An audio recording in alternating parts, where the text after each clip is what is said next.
This holiday season, you better watch out, because Universal Pictures and Imagine Entertainment are planning to steal Christmas. A whole new world built across 11 sound stages, more than 300 visual effect shots, 1,000 man-hours in makeup, 1 billion watts of wattage, and one Jim Carrey. All brought together for the biggest motion picture production in years. That worked out nicely. From Brian Grazer and Ron Howard comes Dr. Seuss's classic story, How the Grinch Stole Christmas. When Brian Grazer and Ron Howard first considered producing Dr. Seuss's classic children's tale, they knew they were taking on a formidable task. The challenge was to be true to the Grinch as he existed in the books. It was very important for us to remain consistent with the vision of Seuss and, more importantly, the spirit of the characters. I always saw Jim Carrey. Always. Oh, no. Jim Carrey brought a level of passion and total belief in the story, its entertainment value, and a sense of just the hipness of this character. Oh, there's just so many elements you would not believe it, and I'm amazed at him and his ability to navigate that. Jury duty, jury duty, jury duty, blackmail, pink slip, chain letter, eviction notice, jury duty. That story is just such a part of Christmas for me, my whole life, you know? So yeah, it was incredibly important not to screw it up. The Grinch! Whoville is this very upbeat place. People are very busy. They're happy, but they're busy. There are the familiar faces of Jeffrey Tambor as the mayor of Whoville and Christine Baranski as the Grinch's old flame. Acclaimed Broadway actor Bill Irwin plays postmaster Lulu Who.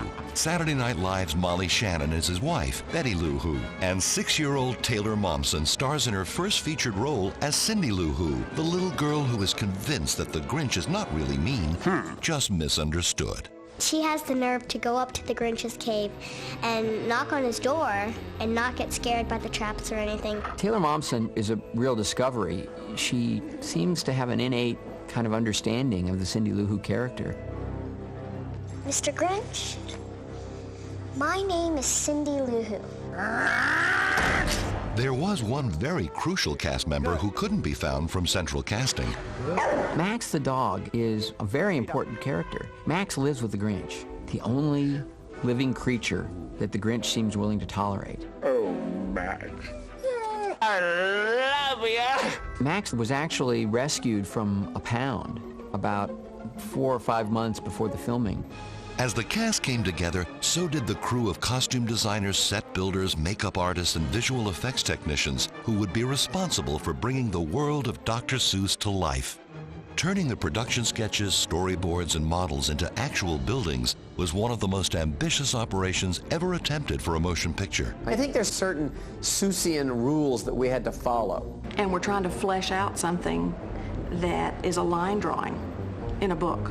So not only does Ron have the challenge of narratively fleshing it out, but how do we visually do it? While the production and set designers focused on every minute detail of all 11 sound stages, the most critical element of the film was still under wraps: the physical transformation of Jim Carrey into the Grinch.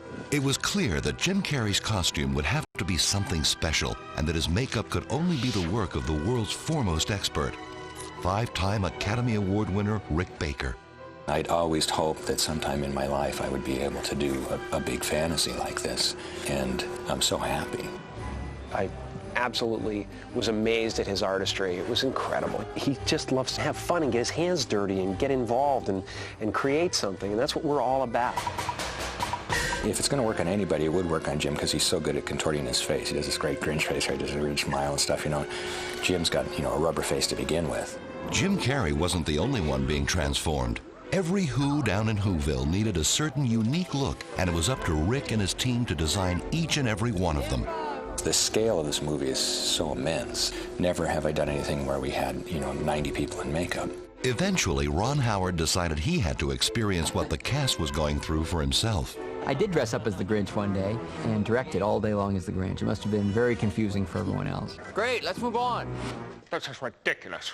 If I can't find something nice to wear, I'm not going. Hundreds of costumes were required for the Who's of Whoville. I really tried to evoke the feelings I had when I read Dr. Seuss as a child. It's really theatrical.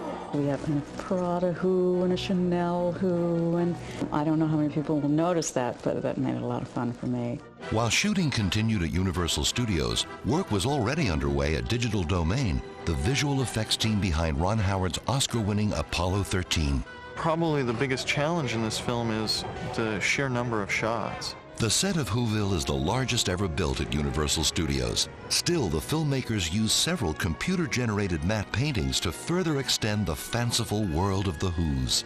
There's a blue screen wrapping around it that allows us to composite extended buildings, mountains, sky, etc. Once every nuance of production had been carefully considered, there was one more crucial detail of post-production for Ron Howard to address. Ask any Who, and they'll have this to say: there is no place like Whoville around Christmas Day. Ron called upon the distinguished Academy Award-winning actor Sir Anthony Hopkins to provide the narrator's perfect tone and pitch.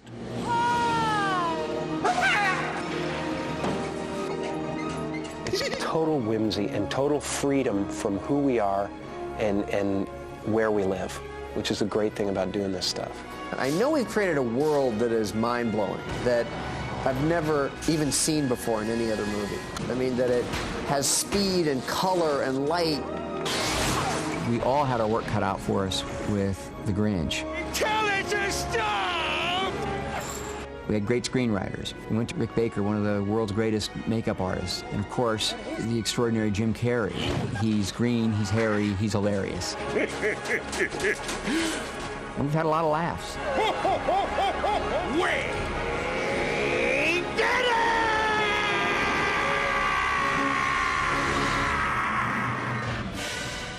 Cut, print, check the